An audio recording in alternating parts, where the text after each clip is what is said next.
siapkan hati, siapkan Alkitab. Saudara, tema yang dipilih adalah kepemimpinan dalam masa krisis. Oke? Terpisah jadi dua. Satu kepemimpinan, dua krisisnya. Saudara dikasih Tuhan, kalau kita pikir sebuah fakta, ya, maaf ini, jangan ada yang tersinggung. Antara manusia dengan binatang, ya, dengar, antara manusia dengan binatang. Menurut logika kita, seharusnya binatang itu perlu pemimpin, logika kita. Karena manusia itu nggak perlu pemimpin, karena kita lebih pintar, lebih pandai dari mereka. Tapi faktanya dalam hidup, saudara, ternyata binatang itu nggak perlu pemimpin. Kita perlu pemimpin. Maka itu di kalangan dunia binatang nggak ada pemilu atau pilkada. Maaf ya. Tapi manusia perlu ada pilkada, ada pemilu. Itu pun sudah dipilih-pilih sendiri, ribut-ribut sendiri. Nah, itulah masalahnya. Kenapa dalam tema ini saya bagi dalam dua hal. Satu, kepemimpinan. Dua, dalam masa krisis. Artinya begini, sedang tidak masa krisis saja. Manusia ini begitu sulit untuk diatur. Betul tidak? Apalagi dalam masa krisis, betapa sulitnya untuk diatur. Contoh seperti masa COVID-19 ini. Kalau kita dengar berita tiap hari, betapa susahnya ngatur manusia. Padahal untuk kesehatannya sendiri. Tapi ada kepentingan-kepentingan lain yang mereka berani langgar aturan kesehatan yang begitu ketat untuk kesehatan sendiri. Nah, itulah bukti bahwa manusia itu walaupun ada pemimpin, tetap susah diatur. Walaupun suasananya aman, tidak krisis, tetap susah diatur. Apalagi dalam masa krisis seperti ini. Betapa susahnya. Nah, untuk itu kita bahas dulu kepemimpinan nanti dalam masa krisisnya. Mari kita lihat satu ayat. Hakim-Hakim 2 ayat 18. Hakim-Hakim pasal 2 ayat yang ke-18 setelah kitab Yosua. Mari kita lihat ayat ini ya. Hakim-Hakim 2 ayat yang ke-18.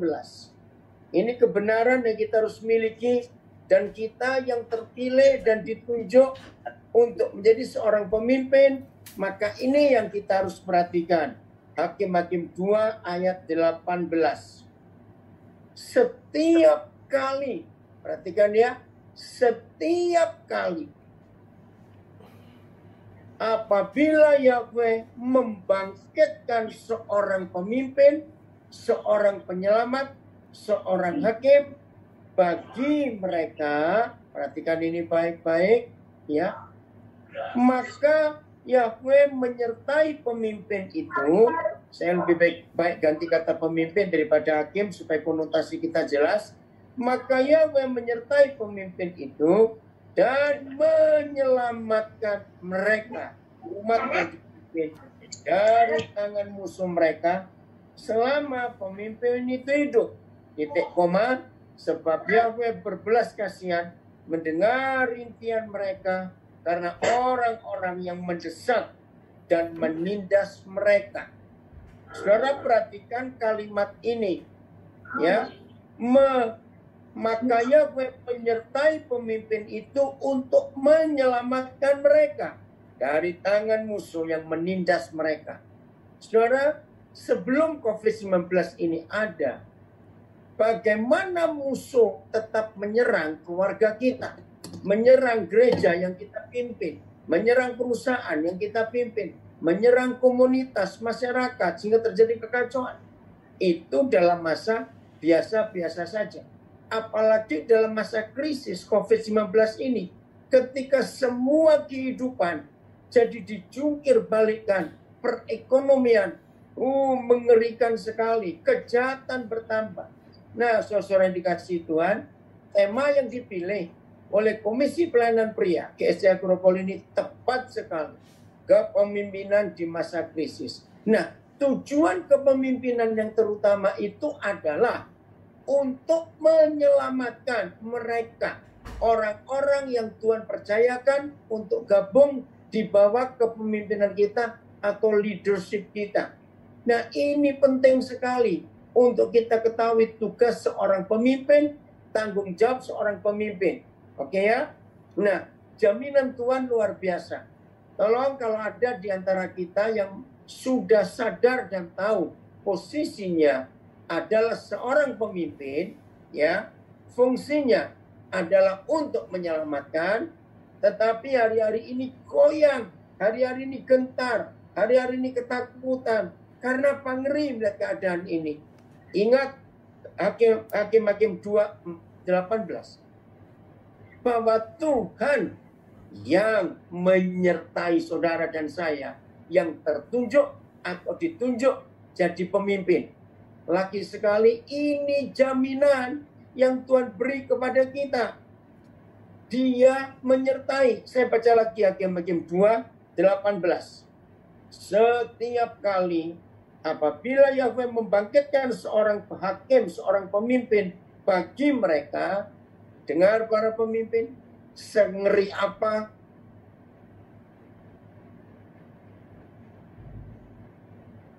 hadapi sebagai seorang pemimpin, perhatikan kalimat berikut Hakim 2:18 ini. Maka Yahweh menyertai pemimpin itu. Rekan-rekan pemimpin yang dikasih Tuhan, khususnya para suami, para ayah, pimpinan-pimpinan di perusahaan, di gereja, di komunitas, di mana saja, inilah jaminan yang Tuhan beri bahwa Dia menyertai kita. Saudara, tidak ada jaminan, tidak ada backing, tidak ada hal-hal lain yang membuat kepemimpinan kita itu bermanfaat dan berdampak kecuali penyertaan Tuhan dalam hidup kita. Maka itu jangan mencari hal-hal lain, apalagi di tengah krisis seperti ini. Saudara, kita semua tahu Presiden kita Joko Widodo. Sungguh, maaf, saya cuma mikir, saya percaya saudara pemikir. Seandainya bukan Joko Widodo yang jadi Presiden Indonesia di masa COVID-19 ini, saya nggak tahu bangsa ini jadi apa. Kita melihat kepemimpinan Presiden kita. 3 hal yang saya temui. 1, dia tenang. Tidak panik. Maaf, lihat berapa presiden sebelumnya sering bawa perasaan atau baper. Yang presiden kita ini tenang. Dan buktinya kita kagum. Dia bukan ahli kesehatan, tapi bisa menetapkan gugus tugas untuk kesehatan ini. Itu mengagumkan. Memang ada penasihat-penasihat beliau yang itu. Tapi kita lihat, seorang pemimpin dia tahu apa harus dikerjakan. Nggak panik karena tenang. Tidak panik. Yang ketiga, apa yang kita lihat dari presiden kita dalam kepemimpinannya ini? Ada hikmat yang luar biasa. Ingat bulan April yang lalu, di tengah-tengah sibuk-sibuknya, karena baru Maret terus masuk April, Ibunda Presiden meninggal. Bayangkan semua kita kaget sebagai rakyat. Kita nggak tahu kapan sakitnya karena nggak ada berita sama sekali. Di sini kita melihat ketenangannya. Padahal sakitnya sakit parah, kanker. Berarti sudah lama. Tiba-tiba aja dengar berita beliau meninggal. Lihat ketenangan presiden kita, berangkat ke Solo untuk pemakaman. Selesai pemakaman langsung balik Istana Bogor untuk buat konferensi pertemuan kepala-kepala negara dengan Zoom juga. Nah, di situ kita belajar. Maka itu kita para pemimpin, ini tanggung jawab kita. Ya, saya mau memberikan 2 kata ini. Posisi dengan fungsi. Saudara, kita bedakan. Seorang pemimpin, posisinya ya harus memimpin. Jelas.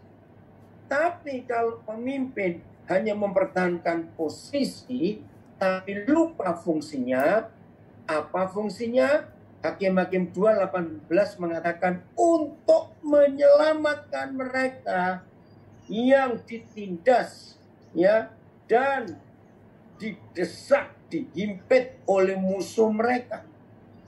Sebelum kita lihat situasi COVID-19, mari kita lihat keluarga kita masing-masing. Mari kita lihat hidup kita. Ya, saya menemukan fakta dan semua orang setuju. Seorang pemimpin itu tidak perlu punya anak buah, ya, catat. Seorang pemimpin tidak perlu punya orang yang dipimpin. Nggak perlu, loh. Terus memimpin siapa? Nah, itu pertanyaan bagus. Seorang pemimpin, sebelum dia bisa memimpin orang, maka ujian pertama, dia bisa memimpin dirinya sendiri. Maka itu Alkitab menjelaskan soal kepemimpinan itu. Mengapa hanya Tuhan Yesus yang berkata? Nanti saya lihat di Markus 10. Bedanya pemimpin bangsa-bangsa di dunia dengan kepemimpinan yang Tuhan Yesus ajarkan kepada kita. Bedanya.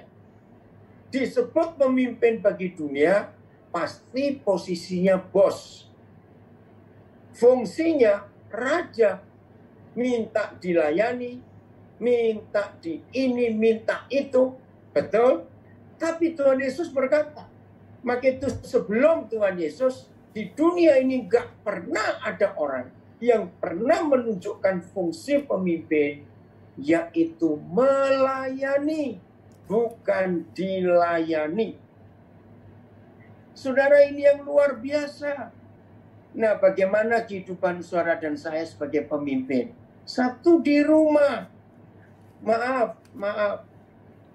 Kalau ada suami-suami, dikit-dikit minta istrinya melayani. Itu feodal, maaf. Hanya mengambil air saja. Cobalah ngambil air sendiri. Kenapa? Selama bisa. Sungguh, di beberapa keluarga yang saya pernah ketemu, saya nggak bisa melihat suami minta terus dilayani. Selama bisa, ayo melayani. Nah, tolong ya, yang mendengar ini, supaya kita tahu betul-betul bagaimana tugasnya. Nah, posisi dan fungsi itu harus kita bedakan. Apa bedanya? Yaitu tadi, kalau pemimpin dunia itu bos dan minta dilayani, tapi kepemimpinan di dalam Yesus Kristus itu justru menjadi hamba dan melayani. Keren ya? Nah, tolong perhatikan hal-hal seperti ini. Oke, saya lanjutkan. Kepemimpinan yang Tuhan percayakan kepada kita, ya, kepemimpinan yang Tuhan percayakan kepada kita adalah kepemimpinan yang mewakili Tuhan Yesus. Oke? Kita ingat semuanya, kisah di Yohanes pasal 21. Itu perjumpaan pertama saudara kita Petrus dengan Tuhan Yesus. Ya, sejak terakhir Petrus bertemu Tuhan Yesus yaitu waktu penyaliban. Nah, dari penyaliban sampai Yesus bangkit, Petrus nggak mau ketemu karena dia nggak percaya kalau gurunya bangkit. Maka itu dia buat penyangkalan berapa kali. Nah, pertemuan pertama sejak penyaliban yaitu di Danau Galilea di Yohanes 21. Saudara, kalau kita melihat Tuhan Yesus seorang pemimpin, kita harus belajar. Dia adalah seorang pemimpin yang punya kasih agape. Tolong catat kepemimpinan ini, yaitu kepemimpinan kasih agape. Apa itu kasih agape? Kasih agape itu adalah kasih yang tidak hanya mengampuni orang yang bersalah. Tolong perhatikan, kasih agape, kepemimpinan dengan kasih agape itu tidak hanya memaafkan atau mengampuni orang yang bersalah, tapi pemimpin dengan kasih agape harus bisa menganggap orang yang pernah bersalah adalah orang yang tidak pernah buat salah. Catat kalimat ini. Itu kasih agape. Saudara, di dalam 1 Korintus 6 ayat 11 Ada firman yang berbunyi demikian. 1 Korintus 6 ayat 11. Sebab kamu telah memberi dirimu disucikan, kamu telah memberi dirimu dikuduskan, dan kamu telah memberi dirimu dibenarkan oleh Yesus Kristus Tuhan kita di dalam kuasa Roh Kudus. Mengapa Bapa memberikan 3 tingkat, disucikan, dikuduskan, dan dibenarkan? Nah, ini bedanya. Disucikan itu diampuni, tapi ditutupi. Berarti masih ada kalau dibuka. Dikuduskan itu dihapus, masih ada bekasnya. Tapi dibenarkan itu artinya dianggap tidak pernah berbuat salah. Tolong catat, ini kepemimpinan agape, saudara. Menganggap tidak pernah berbuat salah. Maaf, kita harus melihat fakta ini dari Presiden Joko Widodo. Coba lihat presiden-presiden sebelumnya, maaf, apalagi di masa Orde Baru. Pagi berani mengucat presiden, malamnya jadi mayat. Itu sejarah. Tapi presiden kita ini dihujat habis-habisan. Bahkan yang paling sakit, saudara, waktu saya dengar berita, ada orang berkata suruh tes DNA dengan ibunya. Itu kan kurang ajar betul. Difitnah, dimaki. Lihat. Wah, luar biasa. Nah, jadi kepemimpinan dengan kasih agape itu nggak cuma mengampuni, tapi menganggap yang dipimpin yang pernah bersalah, itu dianggap nggak pernah bersalah. Nah, itu terjadi pada Petrus. Coba saudara perhatikan. Banyak orang berkata Petrus nyakal 3 kali. Tidak. Saya menemukan Petrus nyakal 7 kali. Ya, pasti kaget bukan? Bukan saya ngarang-ngarang. Saya tunjukkan.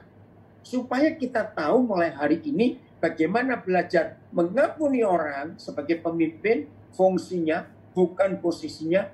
Saya akan lebih banyak bicara fungsi daripada posisi. Posisi itu dikit kali, nggak usah dibahas banyak-banyak. Fungsi. Maka itu banyak pendeta, maaf, mengalami kehancuran, kegagalan dalam pelayanannya, karena selalu sibuk posisinya. Aku ini hamba Tuhan, aku ini diurapi. Kamu nggak boleh mengusik orang diurapi. Nah, selalu pakai ayat itu. Pendeta-pendeta, gembala-gembala yang cuma mempertahankan posisi, tapi bukan fungsi. Oke, saya buktikan. Terus 7 kali.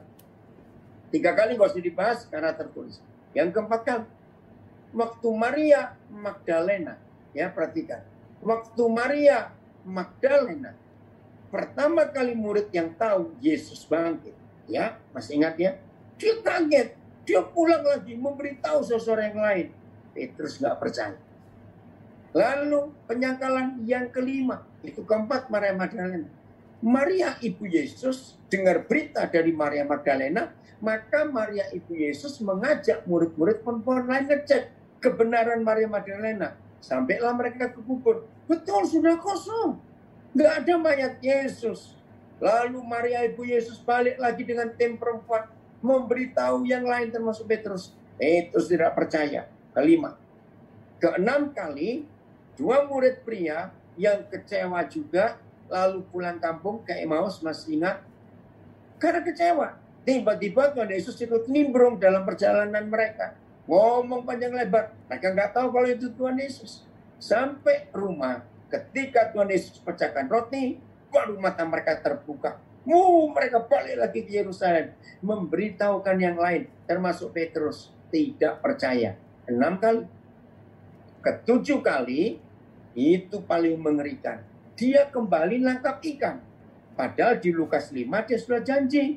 Aku tinggalkan semua guru untuk ikut engkau. Gara-gara Petrus Simon ngomong begitu, maka Tuhan Yesus merubah. Berarti mulai hari ini, kamu bukan lagi penangkap ikan, penjala ikan, tapi penjala manusia. Ingat ya? Loh, kenapa? Waktu dia kecewa, dia kembali ke hidup yang lama. Ya, ini bukti. Bayangkan 7 kali. Bahkan Markus menulis. Nggak tahu kenapa yang lain tidak menulis, hanya Markus. Ketika gadis kecil menegur dia, aku tahu loh, kamu kan pengikut orang itu juga. Wih, Petrus ketakutan. Ditulis oleh Markus, sumpah aku nggak pernah kenal orang itu.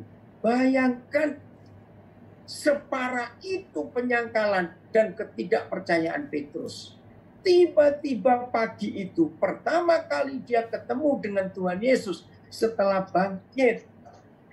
Saudara, tidak ada teguran, tidak ada nasihat, tidak ada macam-macam. Malah disuguhin makan. Ayo sarapan.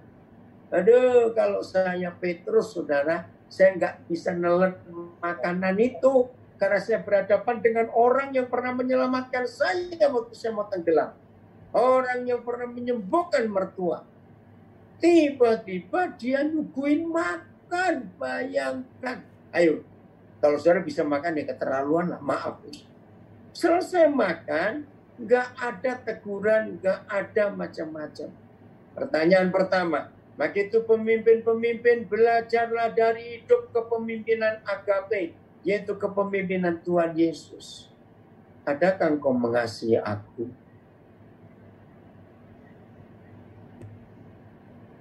Luar biasa. Petrus bingung. Dia nggak bisa ngomong. Maka itu kalimat terakhir berkata, Tuhan tahulah, Tuhan tahu. Hancur di hatinya. Nah, lalu tugasnya ini loh saudara, tugasnya ini. Ada banyak versi, tapi sama intinya. Gembalakan domba-dombaku. Oke? Ada versi lain. Beri makan domba-dombaku. Nah, ini pemimpin. Maka itu pemimpin jangan sibuk bicara posisi. Sibuklah mempertahankan, memperbaiki fungsi kita. Apa fungsi yang Tuhan Yesus berikan kepada Petrus? Beri makan dombaku. Gembalakan domba-dombaku. Pimpin, arahkan ke jalan yang benar. Dengarkan. Apa arti kalimat itu? Tolong catat. Yesus itu gembala, betul? Yesus itu pemimpin, betul? Maka kalau Tuhan Yesus berkata kepada Petrus, beri makan domba-dombaku dan gembalakan domba-dombaku, berarti Tuhan Yesus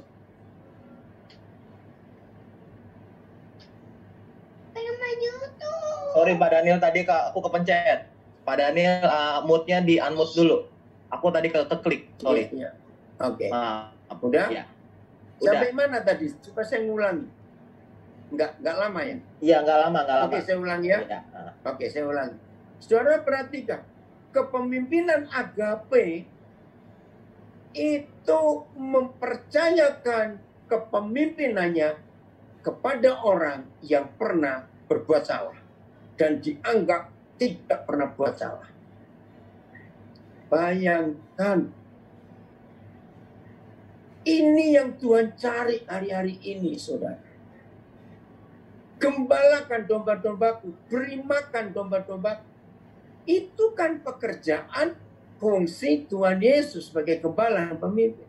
Dan kita tahu tidak lama setelah itu Tuhan Yesus harus naik ke surga. Nah, mau tidak mau kan dia cari wakil, cari pengganti untuk dunia ini. Nah, Petrus itu penggantinya.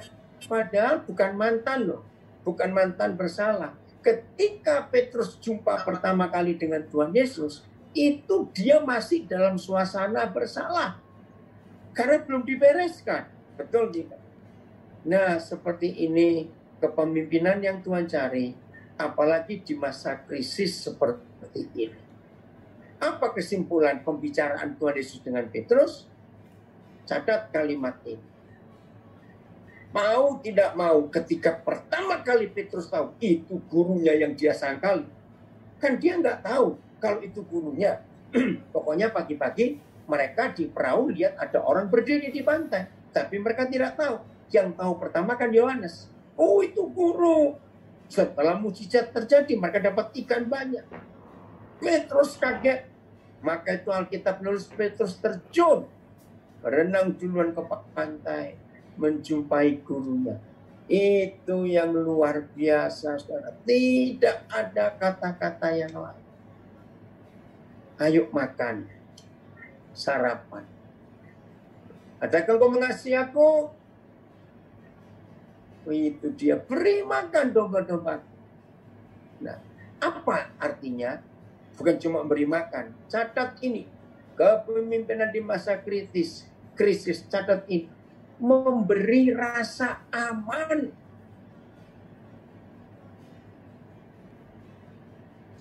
Begitu diajak makan oleh Tuhan Yesus, rasa aman di hidupnya, saudara. Seorang pemimpin di masa krisis bukan sibuk cari duit banyak-banyak supaya rumah tangga aman. Justru saya salahkan. Maaf, saya berkata kepada banyak suami, kalau istrimu selalu merasa aman karena uang hasil kerjamu itu banyak, berarti engkau suami yang gagal. Loh, kok bisa? Salah. Seorang suami yang memberi rasa aman kepada istrinya bukan karena tunjangannya, karena uangnya banyak, deposito cukup. Salah. Apa? Seorang suami bisa memberi rasa aman kepada istrinya kalau suami itu takut akan Tuhan. Itu rasa aman. Seorang ayah akan membuat anak-anaknya merasa aman dalam kepemimpinannya. Kalau anak-anak tahu papanya itu punya backing, punya orang kuat di belakang papanya, yaitu Tuhan sendiri. Tolong catat ini. Maka itu mari kita tanya kepada diri kita. Anak-anak kita merasa aman kalau melihat kita. Bukan karena tiap hari ditunjukin uang banyak. Salah, itu merusak. Justru anak-anak akan merasa aman ketika melihat papanya itu takut akan Tuhan. Anak-anak akan merasa aman ketika melihat papanya suka mencari Tuhan. Itu yang penting. Jangan tunjukkan uang. Maka itu di masa krisis seperti ini yang membuat rasa aman di keluarga kita. Bukan kita punya tunjangan, kita punya deposito, kita punya persediaan. Tidak. Tapi keluarga kita melihat ada Tuhan di hidup kita yang di atas segala-galanya itu. Ini yang kita harus tahu, saudara, dalam hidup kita. Supaya kemuliaan Tuhan itu dinyatakan. Nah, ada nggak kita seperti itu? Mari saya berikan contoh konkret. Buka semuanya Kisah Rasul 27. Wah, ini kisah yang menarik sekali. Kisah Rasul pasal 27. Kita lihat ya. Mulai ayat pertama. Saya agak panjang pembacaannya, tapi ini indah sekali. Saya akan percepat ya. Supaya kita tahu kepemimpinan di masa krisis. Judulnya Paulus berlayar ke Roma, Italia. Awas, jangan bilang ini tur atau turis. Tidak. Ada apa dia berlayar ke Roma? Setelah diputuskan bahwa kami akan berlayar ke Italia. Bukan naik krus ya, saudara. Maaf. Maka Paulus, catat. Maka Paulus dan beberapa orang tahanan lain. Jadi ini narapidana. Jelas dengan para tahanan lain, ya, diserahkan kepada seorang perwira. Ada jenderal pengawal namanya Julius dari pasukan kaisar. Jadi ini terhormat. Julius ini ranking tinggi ya dari pasukan kaisar. Kami naik ke sebuah kapal dari Adramyttium yang akan berangkat ke pelabuhan-pelabuhan sepanjang pantai Asia, lalu kami bertolak. Berikut Aristarkus, seorang Makedonia dari Tesalonika, menyertai kami. Aristarkus ini orang terhormat. Berarti di kapal tahanan bersama Paulus ada 3 pemimpin. 1 jelas Jenderal Julius. 2 jelas nakoda, kapten kapal. 3 jelas Aristarkus. Tolong catat, di kapal itu ada 3 pemimpin. Ya, perhatikan hal ini. Terus, saya lompat saja sampai ayat yang ke-14 ya, supaya cepat. Tetapi tidak berapa lama kemudian turunlah dari arah pulau itu angin badai yang disebut angin timur laut. Kapal itu dilandanya dan tidak tahan menghadapi angin haluan. Oh, ngeri sekali. Karena itu kami menyerah saja dan membiarkan kapal kami terombang-ambing. Yang pernah naik kapal dan yang orang kapal akan tahu. Kalau sampai kapal dibiarkan terombang-ambing, berarti ombaknya sangat besar. Nakoda tidak boleh melawan, bisa patah itu kemudi. Jadi kapal dibiarkan ikut ombak, ikut angin. Ini bahaya besar, saudara. Kemudian ayat 16. Kemudian kami hanyut sampai ke pantai sebuah pulau kecil bernama Kauda. Dan di situ dengan susah payah kami dapat menguasai sekoci kapal itu. Dan setelah sekoci itu dinaikkan ke atas kapal, mereka memasang alat-alat penolong dengan, ya perhatikan ini, meliliti kapal itu dengan tali. Wow, panik sudah. Dan karena takut terdampar di peting Sirtis, ada karang yang bahaya, ya itu bahaya sekali peting Sirtis. Terus, mereka menurunkan layar dan membiarkan kapal itu terapung-apung saja. Makin parah keadaannya. Karena kami sangat hebat diombang-ambingkan badai, maka pada keesokan harinya mereka mulai membuang muatan kapal ke laut. Jadi muatan kapal dibuang supaya ringan. Belum selesai. Dan pada hari yang ketiga, mereka membuang alat-alat kapal dengan tangan mereka sendiri. Saudara, berarti alat-alat navigasi di kapal dibuat karena panik sudah. Dengan tangan mereka sudah lebih baik ringan kapal ini daripada mati. Ayat 20. Setelah beberapa lamanya, baik matahari maupun bintang-bintang tidak kelihatan, dan angin badai yang dahsyat terus-menerus mengancam kami, akhirnya putus asalah segala harapan kami untuk dapat menyelamatkan diri. Saudara, krisis COVID-19 memang kalau kita baru baca kisah Paulus tidak separah itu. Tapi situasi di masa krisis COVID-19 ini jelas. Nah, ingat ya, tadi ada 3 pemimpin di kapal itu. Jenderal Julius, Nakoda, dan Aristarchus. Tapi lihat ayat 21. Inilah tipe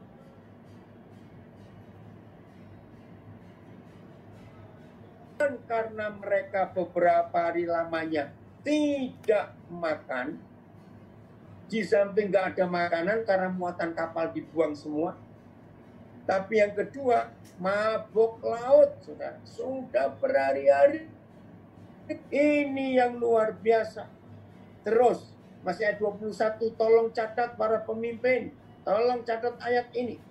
Dan karena mereka beberapa hari lamanya tidak makan, berdirilah Paulus di tengah-tengah mereka dan berkata, tolong perhatikan, saya shock, surprise, wow, melihat fakta ini.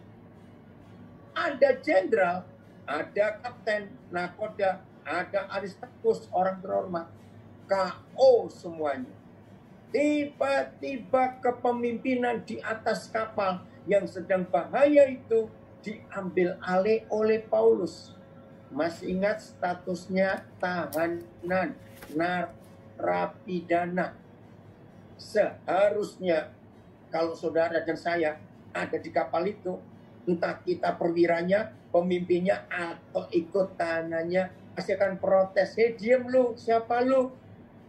Kita ini senasib, ngapain ngatur-ngatur? Bisa berkata begitu bukan?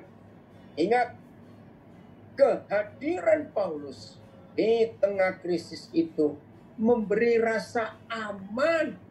Tolong catat, memberi rasa aman untuk mereka. Saudara-saudara dikasihi Tuhan, saya mau menekankan pertama, seorang pemimpin itu bisa memberi rasa aman pada orang yang dipimpin. Bukan karena duitnya, bukan karena bodinya yang maco, bukan karena kumisnya yang tebal, maaf, bukan karena yang macam-macam. Seorang pemimpin yang disebut mewakili Tuhan Yesus, satu ini yang dilihat, bisa memberi rasa aman dan nyaman kepada yang dipimpin. Ini yang kita harus perhatikan, rasa aman. Paulus tiba-tiba berdiri di tengah-tengah krisis yang mereka alami. Sudah parah, sudah semuanya dibuang, muatan kapal dibuang, alat-alat kapal dibuang, sudah semuanya. Tiba-tiba berdiri Paulus dan berkata, ini nasihatnya bagus. Saudara-saudara, nah diingatkan, jika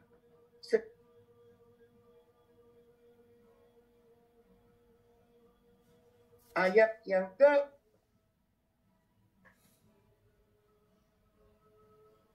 4 pasal 27.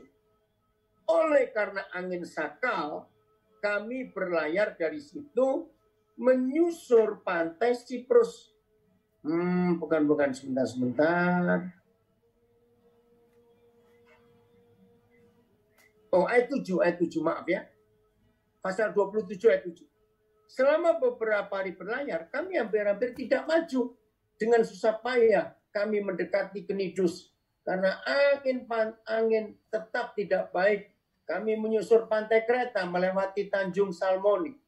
Sesudah kami dengan susah payah melewati, maaf saudara, ayat 10, ya ayat 10, maafkan saya, ayat 10, ya. Ini nasihat Paulus, nanti kita bahas.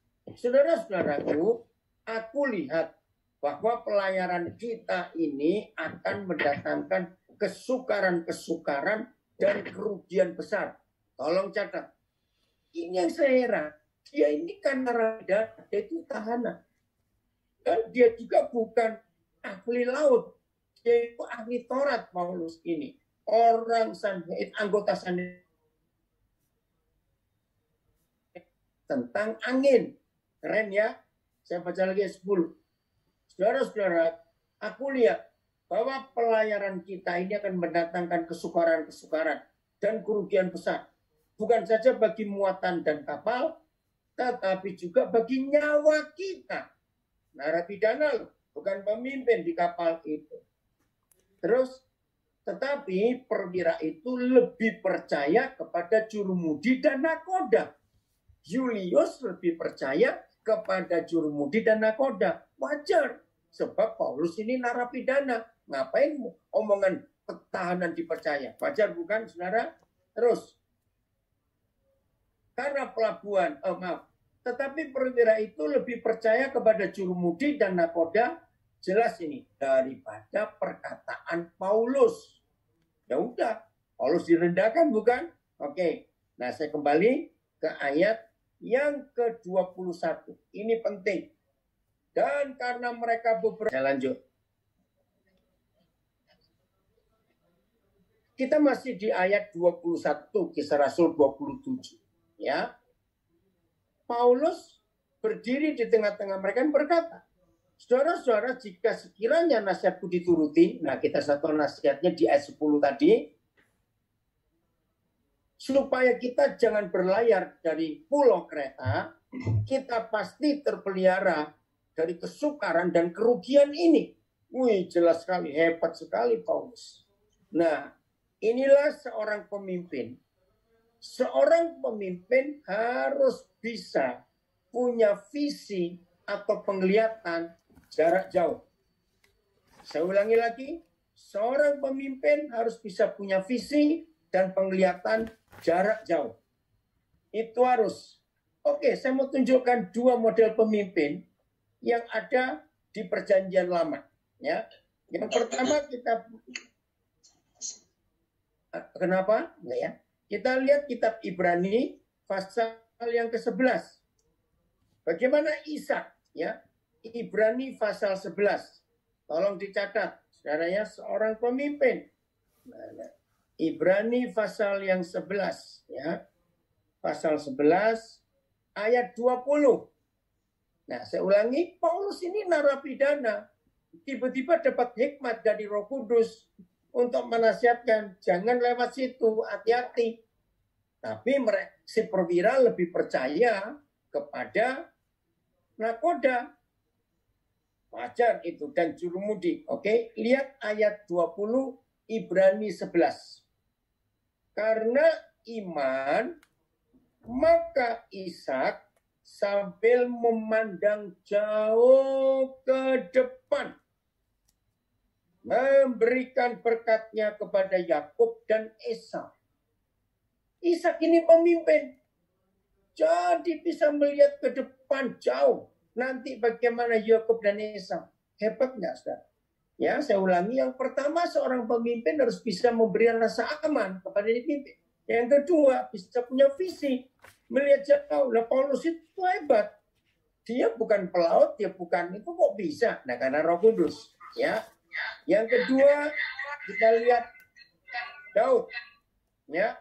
Dalam 2 Samuel, ya, 2 Samuel pasal yang ke-7 ayat yang ke-19. 2 Samuel 7 ayat yang ke-19. Kita lihat ayat ini. Saudara catat ayat-ayatnya supaya jadi pelajaran buat kita selanjutnya. 2 Samuel 7 ayat yang ke-19. Oke, sebentar.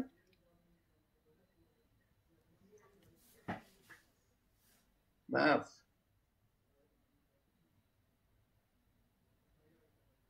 Samuel 7:19. Dan hal ini masih kurang di matamu ya Yahweh Tuhan. Catat, sebab itu engkau telah berfirman juga tentang keluarga hambamu ini dalam masa yang masih jauh. Dan telah memperlihatkan kepadaku serentetan manusia yang akan datang ya Yahweh Tuhan. Terpujilah Bapa di surga dalam nama Tuhan Yesus. Kalau saudara dan saya yang ditetapkan dan ditunjuk sebagai pemimpin, satu, bisa memberi rasa aman buat orang yang kita pimpin. Dua, kita bisa punya visi untuk melihat ke depan untuk orang-orang kita pimpin. Tolong catat. Nah, Paulus melihat itu. Udah, kita kembali kisah Rasul 27 ayat 22. Oke. Tetapi, nah, ya, tetapi ini pemimpin selalu ada solusi. Pemimpin selalu ada jalan keluar. Katakan amin. Pemimpin tidak pernah menghadapi jalan buntu. Maka itu kata tetapi, ini penting. Ayat 21 itu masalah. Tetapi, nah, ini seorang pemimpin. Maka itu saudara percayalah, di dalam masa krisis seperti ini, Bapa di surga di dalam kuasa Roh Kudus pasti dan selalu, saya ulangi, pasti dan selalu memberi kita hikmat untuk menemukan solusi, jalan keluar. Tidak ada jalan buntu menjadi pemimpin bersama pemimpin besar kita, yaitu Tuhan Yesus Kristus. Tetapi apa? Perhatikan.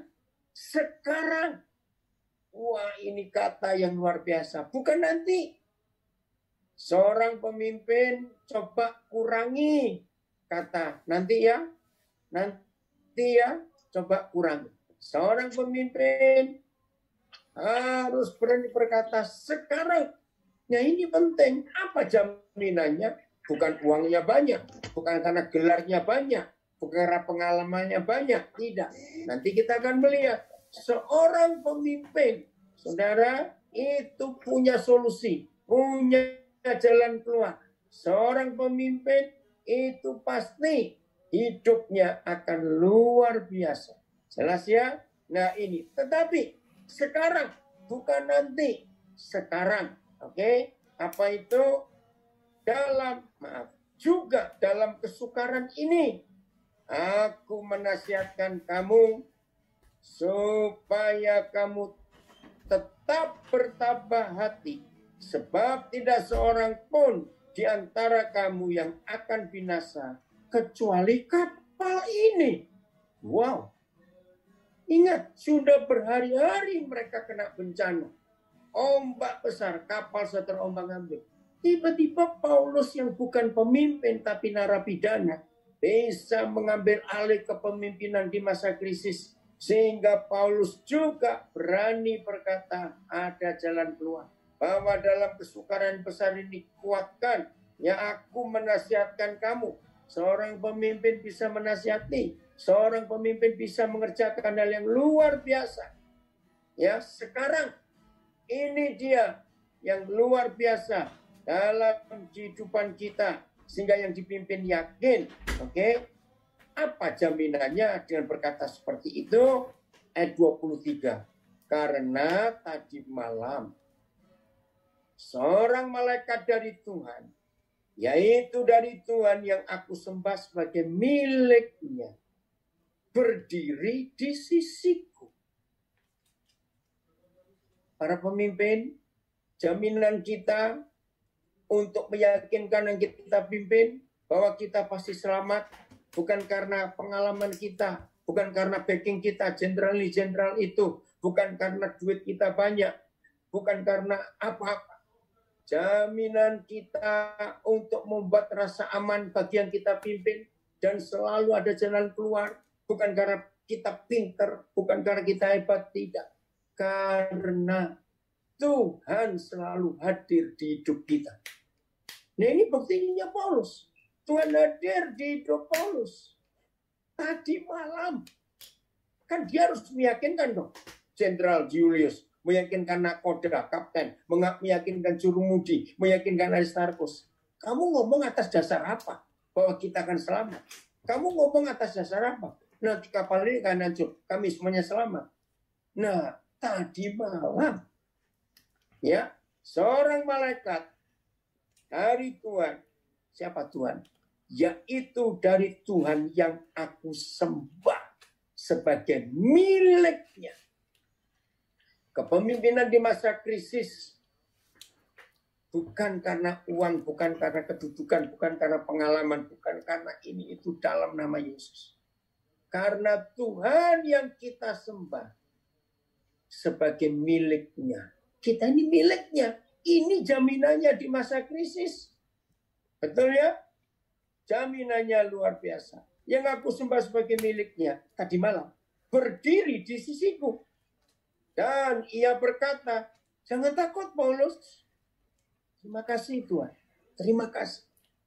Ada jaminan karena Tuhan datang dan berfirman. Jangan takut Paulus. Terus, engkau harus menghadap kaisar. Nah, ada tujuan. Harus menghadap kaisar. Terus, dan sesungguhnya, masih ayat 24, oleh karunia Tuhan, maka semua orang yang ada bersama-sama dengan engkau di kapal ini akan selamat karena engkau. Roh Kudus tolong kami, supaya apa yang Tuhan kerjakan lewat Paulus hari itu, Tuhan kerjakan lewat kami semua di hari-hari ini, di masa pandemi COVID-19 ini, pandemik yang menakutkan dunia. Kami siap berdiri di tengah-tengah krisis ini untuk memberi nasihat. Meyakinkan orang-orang yang kami pimpin aman. Karena Tuhan yang memiliki kami. Itu jaminan kami dalam nama Yesus.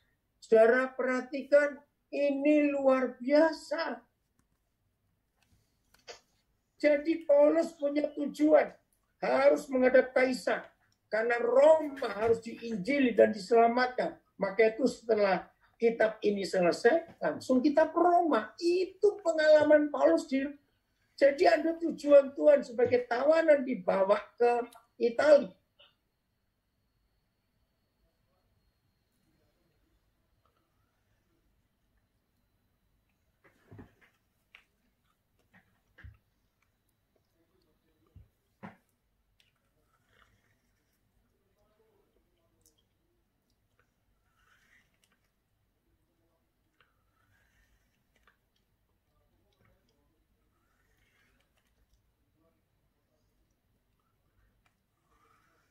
lanjut? Masih ada suara? Lanjut, Pak. Lanjut ya, maaf ya. Kenapa Ya. mati tadi ya? Baik. Oke ya, Pak. Jadi kita melihat fakta ini, saudara. Bagaimana Paulus itu punya tujuan Roma, supaya Injil sampai ke Roma. Tapi lewat via penderitaan di atas kapal. Ini luar biasa. Oke, apa yang terjadi berikutnya? Ayat 25. Sudah Julius teler, nakoda teler, jurumudi teler, mabuk habis. Aristarchus juga. Paulus ambil alih kepemimpinan di kapal itu. Ayat 25. Sebab itu tabahkanlah hatimu, saudara-saudara, karena aku percaya kepada Tuhan. Diulangi, aku percaya kepada Tuhan. Ya, apa yang dipercaya? Bahwa semuanya pasti terjadi sama seperti yang dinyatakan kepadaku. Tolong garis bawah ya 24 tadi, saudara. Seluruh orang di kapal itu selamat dan pasti selamat karena Paulus. Jadi saudara dan saya sebagai pemimpin di masa krisis ini, keluarga kita nomor satu. Lebih dulu, baru orang-orang kita pimpin akan selamat. Karena kita yang ditunjuk oleh Tuhan sebagai pemimpin. Maka itu hargai kepemimpinan ini. Dan jangan kita salah gunakan. Jangan. Jelas ya? Oke. Jadi 25, dia meyakinkan bukan karena aku hebat, tidak. Bukan karena aku sok pinter, tahu, tidak. Dia menyatakan bahwa semua ini pasti terjadi seperti yang dinyatakan Tuhan kepadaku. Pemimpin di masa krisis, jaminan kita cuma firman Tuhan. Apa yang Tuhan nyatakan kepada kita, itu yang pasti terjadi. Bukan karena kata orang, bukan karena pengalaman. Terus ayat 26. Namun, kita harus mendamparkan kapal ini di salah satu pulau. Belum tahu di mana. Ayat 27. Catat, saudara, catat. Malam yang ke-14 sudah tiba. Berarti 2 minggu penuh mereka terombang-ambing di laut. 2 minggu, 14 hari. Yang pernah naik kapal bisa merinding mendengar ini. Saya pernah kena ombak, cuma semalam. Jadi dari jam 10 malam sampai pagi jam 4. Itu sudah nggak karu-karu. Itu di Laut Banda, saudara. Ini 14 malam, saudara. Malam yang ke-14 sudah tiba. Dan kami masih tetap terombang-ambing di Laut Adria. Tetapi kira-kira tengah malam, anak-anak kapal merasa bahwa mereka telah dekat daratan. Ya, saya terus lompat. Ayat 29. Dan karena takut bahwa kami akan terkandas di salah satu batu karang, ya bisa pecah kapal itu kalau nabrak batu karang. Ya, saya lanjutkan. Mereka membuang 4 sau di Puritan, dan kami sangat berharap mudah-mudahan hari lekas siang. Akan tetapi anak-anak kapal berusaha untuk melarikan diri dari kapal. Jadi ada yang lari mau cari selamat sendiri. Apa sikap Paulus? Pemimpin lagi berdiri. Bukan Aristarchus, bukan Julius, bukan nakoda. Ini keren sekali, saudara. Akan tetapi anak-anak kapal ya, karena terus ayat 31. Karena itu Paulus berkata kepada perwira Julius dan kepada prajurit-prajurit, karena tahanan harus diikuti para prajurit. Katanya, jika mereka tidak tinggal di kapal, kamu tidak mungkin selamat. Nah, ini jaminan apa? Padahal logikanya sebelum kapal ini karam, lebih baik menyelamatkan diri dulu. Mumpung ada sekoci. Tapi Paulus berkata, jangan.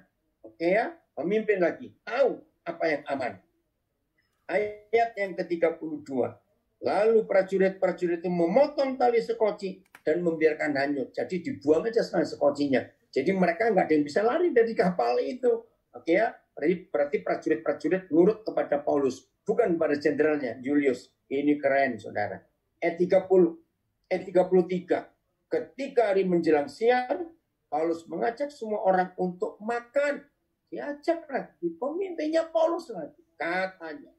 Sudah 14 hari lamanya kamu menanti-nanti saja. Menahan lapar dan tidak makan apa-apa. Karena itu aku menasihati kamu. Berapa kali dia menasihati dari tadi. Ya, supaya kamu makan dahulu.